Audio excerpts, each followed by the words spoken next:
Welcome to the Beauty of Better podcast, where we help moms thrive in health and faith. Hey, mamas. We're excited to talk to you guys today. We're going to be going through an article and kind of dissecting a nutrition food item for you. So, we're going to be talking about extra virgin olive oil and kind of its impact on cardiovascular outcomes. We're going to kind of break down, like actually dissect and try to make what might feel complicated a little bit more simple, and also kind of give you a highlight reel and practical applications to that. This is something we are really passionate about, is just having science inform our decisions and form kind of some of our choices. But it's good to be aware of what great articles are and what limitations are. So we're going to kind of talk you through a couple of those things today. But yeah, the main focus is going to be just on this one article, which we will also link in the platform that you're tuning in on. Thank you, Christiana. I just want to speak into real quick, just, our heart behind explaining these articles. Maybe it might seem a little bit like above your head, or you're like, why are we going into this? But, our heart is to educate and to simplify things so that, there can be a lot of complexity when it comes to nutrition advice. You're bombarded with things on social media and you're like, what's true? What do I take from that? Maybe also you have this perspective that, like, can science be trusted? And so we just wanted to just have this conversation to just help show you the scientific process. Yes, there's limitations to it, but that's the beauty of science, is that it works towards minimizing those limitations. And, we're all believers, we're followers of Christ, but yet we love how science is a way to explore God, to understand his creation, how he reveals his truth in that creation. And so we just want to go on this journey with you as we delve into these articles and help bring some understanding behind things. Also, that we would empower you so that in your choices for your life and with your family, you can be empowered in making the choices that will bring health to you and taking those little steps of becoming better. So that's our heart today. But Danielle, if you wanted to maybe jump into the article a little bit. Yeah, I'll dive into just like what it's called, where it is, all of that. So I'm just going to go through the basics, and we won't do this with every article we dissect, but this is more of a learning episode of how do you find a good article? How do you understand what should be there, what shouldn't be there? So today we're looking at one called Extra Virgin Olive Oil, and it's looking at additional cardiovascular outcomes. It's a trial, and it's found in the American Heart Journal. So that's a peer-reviewed journal. So we know that right off the bat, that this article has gone through a blind review process, which means specialists in the field have gone through the methodology, the results, the outcomes, the implications, all of that, and vetted it, and didn't know who wrote it, and still said this is a great article to learn from. It just came out. It's brand new. It came out September 2025. So that's exciting because it means it's really up to date. And it does say that it's pre-proof. And just what that means is that it's been accepted and it's been made available online so that we can read it now and not have to wait for a hard copy print to come out. Hey, Danielle, can I jump in and ask a quick question? Sure. Okay, so if a mom is listening right now and she's thinking, okay, you said that this is a peer-reviewed journal, how would she know that an article that maybe she's reading on PubMed, or an article that maybe somebody linked on social media, is in a peer-reviewed journal or not? Yes, so you can look up the National Institute of Health. They have an index. You can look on PubMed too, where they actually show you these are valid peer-reviewed journals or not. And so that's a good starting place for that. And then even as you search for articles, there are filters that you can use that say, like, oh, this is a review article, this is a research article, this is an editorial, this is a commentary. And so always select research article, and that will most likely give you a peer-reviewed research article. And then you could always look at the journal itself. Like, you could click on the link to go see the American Heart Journal and see their process. You can look at the editorial process. You can look at the review process for authors. So yeah, that's just a basic way to start. Yeah, good question. The next thing I wanted to point out about this article is there's a long list of authors. Not that you have to have a long list of authors, but you can look up their backgrounds. You can look up the institute, research institute, university, hospital, whatever they're associated with is listed, so that you know that they're professionals in the field and that they have the credentials to be able to research. And I'm weary of articles that just have one author. And usually those are review articles, not research articles, because if you're actually conducting research and valid research, you usually need a team, especially if it's a substantial study and you're trying to learn something significant.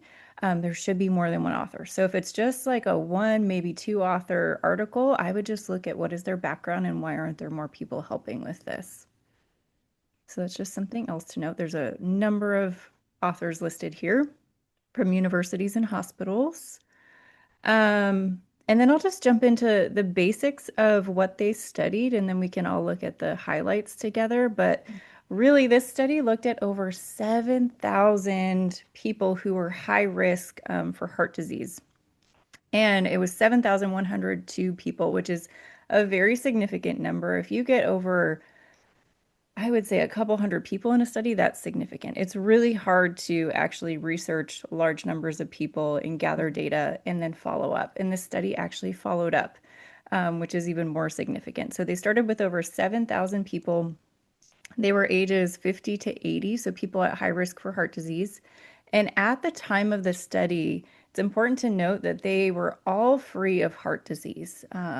So that's one of the things they were monitoring as they went on with this study, is they wanted to see what does heart disease look like with olive oil consumption. Then they followed these participants for 4.7 years. So I don't know if you Incredible. like to follow somebody for 4.7 years, like over almost 5 years, is so significant. It's really hard to do. Retention is hard. All of that is just very, very difficult. So their sample size, incredible. The amount of time they walked with people to actually look for outcomes, more incredible. So I just feel like this is a wealth of information with their results. Something else I wanted to note just before we get into the results is something it's the last sentence in the methods section at the beginning of the article. And it says that models were adjusted for major confounders. And what that really means and why that sentence stands out to me is so important is when you're researching something, what you're trying to do is in the scientific process, you're trying to control the noise. You're trying to control things that might influence your outcomes that aren't related. And so what this tells us right here is that these researchers were aware of the noise that could influence their study. And there are statistical ways that you can remove the noise and just focus on olive oil, heart disease, and what their outcomes were. So the fact that they accounted for that and noted that in this article is very significant as well. I don't know if anybody wants to jump in. Yeah, I was just going to say, like, so when you're looking at these peer-reviewed articles that have so many like control levels and lots of different data points and, years, this is something that invested several hundreds and hundreds of hours for each author individually to commit to. And so when we're making conclusions about how does extra virgin olive oil impact cardiovascular health? Well, people who've studied it, who are experts in the field, like we want to be trusting their voice in terms of the choices that we make to consume or not consume certain products, as we see things that, have, like we said, smaller sample size or maybe not as long, like we'll help walk you guys through some of that stuff. But those are this is a really strong article that we can make strong conclusions. And Danielle's been using that word valid. So just as a reminder again, guys, that means like this is going to be truthful. Like we are human beings created by our Lord and Savior, and our physiology works a certain way. Some of that's a mystery. Some of that can be unpacked through science. And so when you see this investment by several researchers, like that's something to definitely draw your eyes to. So it gets me excited. So. Me too. I mean, it really makes me feel so thankful that people would sacrifice that much time and effort and brain power and in a team setting to actually dissect like, oh, how much olive oil should we actually have and what does it actually do for our bodies and how do we know and how do we prove that? So I feel like I commend these authors and researchers because that is a significant amount of time to commit to a study. So I don't know if somebody wants to go through the highlights of what they found with this, following these 7,000 people for almost 5 years and starting with a baseline of no heart disease. Yeah, I can hit the highlights. So, starting with the first one, so they have 4 that are listed here right at the beginning of the article. And the first one says high cumulative EVU, which is extra virgin olive oil acronym. Intake of over 40 grams a day reduced major cardiovascular disease risk.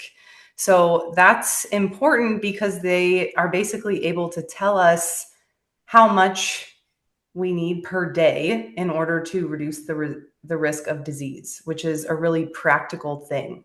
Like if we know, oh, okay, 40 grams a day, we'll talk about some ways that we can like get 40 grams a day after we finish dissecting the article, but that's really helpful to know. And if you don't know how much 40 grams is, a really easy way to measure that would be like get a little food scale and dump it in a bowl and see how many grams it is. But the second highlight that it talks about in this article is that extra virgin olive oil lowered the risk of stroke, peripheral artery disease, and atrial fibrillation, which all of those sound bad and they are not good things, right? Stroke, artery disease, atrial fibrillation, those are all heart conditions. So we know that extra virgin olive oil is really affecting the function of the heart and it's helping improve that, which is great. The third one is that common olive oil showed weaker associations compared to extra virgin olive oil.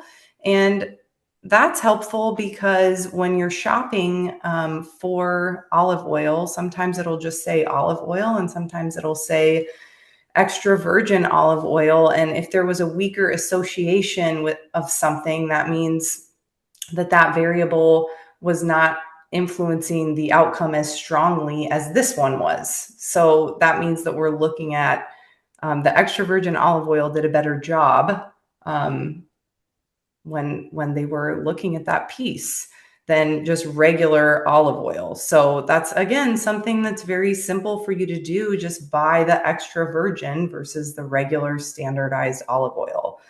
And then the fourth highlight is that the intake was evaluated with yearly repeated measures over 4.7 years of follow-up, which Danielle already mentioned. And that is just huge. I mean, repeated measures like testing to see if it was still effective over and over this long period of time. That's really excellent for practical applications. So the amount of good information that you can get out of this study based on the methods that they used and based on the high sample size that they had and the amount of time that was used to assess the participants and all of these things just make it a really solid study. So we know when we look at the highlights that we can take these and then go and apply them because there's just some really practical pieces of information that we find. So yeah, I don't know if anybody has anything else they want to add to that.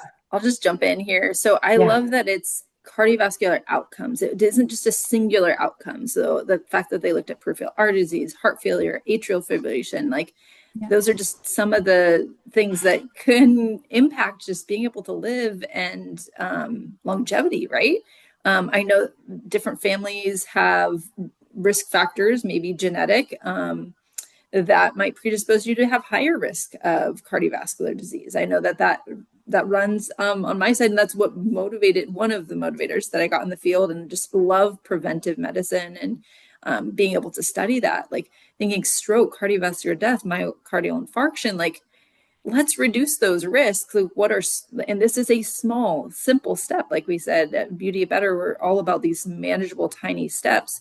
And this is just one food item that impacts so many things for our heart health. And we know that nutrition ties to longevity. We know exercise does too, but like these are daily choices we have to make. So if we can make one small choice to, pick up extra virgin olive oil and incorporate that our diet, and if that makes a dramatic effect when we can't affect our genetics, like, that gets me excited that, there's things that are within our control and outside of our control. So that's what I love about science, is learning like, okay, so what choices can I make that are kind of informed decisions that can decrease my risk? It can eliminate risk. And I think that's important to recognize here, that it says reduced risk, right? Not elimination of risk. Yeah. Because there are confounding variables, which they controlled for, that could put you at higher risk. So yeah, that could be a potential limitation, that it's like that you're thinking like, oh, well, this is going to be my cure-all,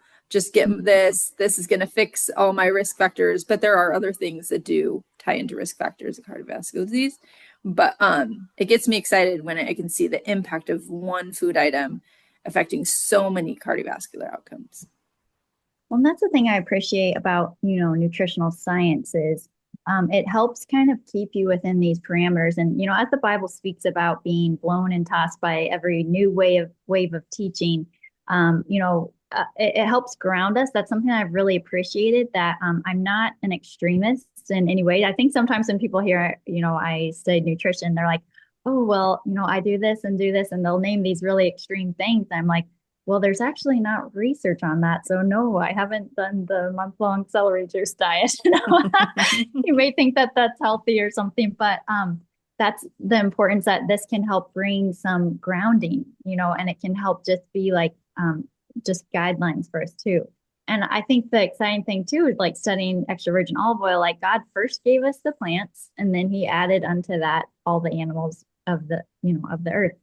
And so studying, like, why did God give us these plants to eat? Like, there is amazing stuff in them. And so that's where it's exciting to see, the polyphenols. Like, there's higher polyphenols in extra virgin olive oil than there is in the common olive oil. And so just understanding that this goodness that God has put in His creation, and we get to learn about it. So I think I just want to encourage moms to like look at this not as like this overwhelming, I have so much to read now, but as like this exploration of God's goodness. And that, like, as we discover these things, we get to work on these little steps of becoming better. Just this week, actually, my oldest daughter, I have this cookbook called The Sneaky Chef. And so we made these brownies that had blueberry puree and spinach puree mixed into them. But I think my spinach was a little almost like going off. I tried it, but anyway, she's like all on board with like wanting to try and like incorporate more fruits and vegetables in, especially for her little brothers who can be picky. And so, it's finding these little ways of like increasing our nutrient content, and, not putting all the pressure on yourself, on the, of the world to be all the things, but yet taking these studies and saying, okay, how can I, starting tomorrow, incorporate a little bit of extra virgin olive oil, especially if you have a family history of cardiovascular disease. It's like, this is something to empower you. Like, it's exciting. It's like, Lord, thank you that you are the healer and you give us healing food. So I just wanted to share that. I love that, Kathleen. That's a great perspective and such a good reminder. I think something else that I was thinking of while you were talking was just the importance of pursuing truth, and how sometimes it's not convenient, and we live in a society of convenience, and especially with all of the information that we have easily accessible at our fingertips, sifting through that can be challenging. And a lot of times it would seem easier just to take someone's word for it, that you follow on Instagram or TikTok and you like them and you think that they're cool. And so anything that they post is now gospel truth. But what we're trying to encourage you to do at Beauty of Better is to really pursue truth. And doing that is not always convenient. And it's not always just, oh, the click of a button, or this looks like a quick fix that I could do right now, that somebody else said was good. But actually, I mean, you could probably look up an article. If somebody's saying, oh, this article said this, like just copy and paste the title and the authors and go search it yourself and take the time just to look at these things that we're talking about today, because you can really empower yourself to make informed decisions that way. And you can actually know, is this something that's worth my time or not? And I think it's always shocking to me how people will just believe almost anything anyone says now without taking the time just to vet it, because we can get information anywhere. It is so easily accessible. So I would say use that to your advantage. Like most of these articles, well, some you can access, some are open access, some are not, some are closed. You have to like be a member of something to get access to that. But if you can access the article, go look at it. And if you're, the whole reason why we're doing this today is so that we can help empower you to kind of have an idea of what you're looking for and what you're looking at, so that you feel empowered and qualified to go really figure it out, like find out if it's actually worth your time to try it or not before just saying yes. I even wonder if we could set up something on our website where mamas, if you find an article and you don't have access to it, we are researchers and we probably do have access to it. So you could maybe submit it somewhere on our website. So we'll look into that, just because we do want you to have evidence-based research at your fingertips so that you can make informed decisions through this process of learning and nutrition. I did want to jump in with a couple definitions that we've mentioned here. So polyphenols, which Kathleen mentioned, those are just nutrients for your bodies. They actually are antioxidants and anti-inflammatory. So when you're having foods that have polyphenols, you're really looking at protection for your body and low inflammation. And obviously inflammation is associated with cardiovascular disease. So lower inflammation is better. And then we mentioned 40 grams of extra virgin olive oil. And what that equates to is approximately just over 2.5 tablespoons. So just so you know, like when you're in your kitchen, like trying to cook, that's approximately what it is. So it's not even that much. I would just also caution us to just, as Kelsey was saying, not take this as like extra virgin olive oil is going to be our savior and we need to just drink that and not do anything else and it's going to be our fix-all. Like that's why there's dosages. And again, like consult with your physician about everything. Like these are just tips and research, but everybody's unique and your physician knows what you need best. So take what you're learning with food and nutrients and use that in with what your physician suggests that you do as well and what your own personal health is. But I just wondered if we wanted to jump in with practical tips on how to incorporate extra virgin olive oil. I know that when I think of 2.5 tablespoons, it's like, oh, that's a salad. Like you can mix that with a little balsamic vinegar and put it over some vegetables. And that's a super easy way to get it without even having to cook it, which I would suggest having it in its raw form and not cooking it. But yeah, I don't know what you guys, how you use. Sometimes we'll do it like with a sandwich. So like our family doesn't particularly like mayonnaise. But if you want like a little bit, like for example, been into tuna, not sardines, Kathleen, but tuna, I know we haven't stepped into that. Maybe someday, but tuna. And then, a lot of times, I'll do like a tuna sandwich, like an open faced tuna sandwich or something with tuna. But instead of using that, we'll mix with olive oil. Sometimes we mix it with hummus, but a combination of those things. So we can drizzle it on a sandwich instead of maybe using a different spread. Hummus is a great one too. Like it has all. I love making hummus. I don't make it enough, but yeah, putting it in hummus.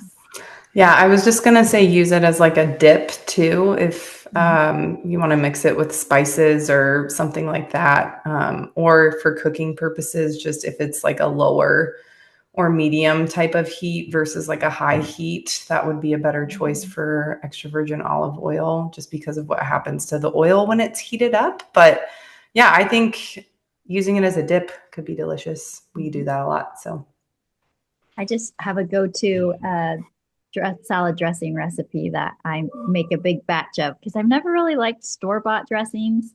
And so I just make them at home and it's actually really easy. And when I lived in the UK, they didn't have ranch dressing over there. And I didn't actually use extra virgin olive oil in that recipe, but a friend from America showed me how to make homemade ranch dressing.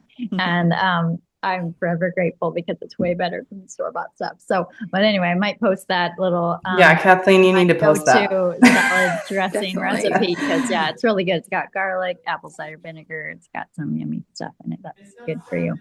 That's awesome. So I maybe want this that week, hummus recipe too. yeah, maybe this week we Yeah. can post more recipes just Yeah. on what we use in our homes, whether it's hummus, dips, salad dressings, just to encourage you mamas in taking a next step to incorporating a little more extra virgin olive oil into your weekly routines with food. And, we're looking forward to these episodes just as we look at the nutrients our body needs and what we can get from food and how much we need and what do we do when we can't get it from food. And just really the important pieces that our bodies need to function, but also to promote health so that we can live longer and have a higher quality of life, to be around for our kids and our families and really accomplish all that God has for us. So we hope this blessed you today, and we look forward to walking through science and nutrition with you over the next few months. Thanks so much for listening to the Beauty of Better podcast. If you liked today's episode, don't forget to subscribe. Connect with our community and check out other resources on our website at beautyofbetter.com.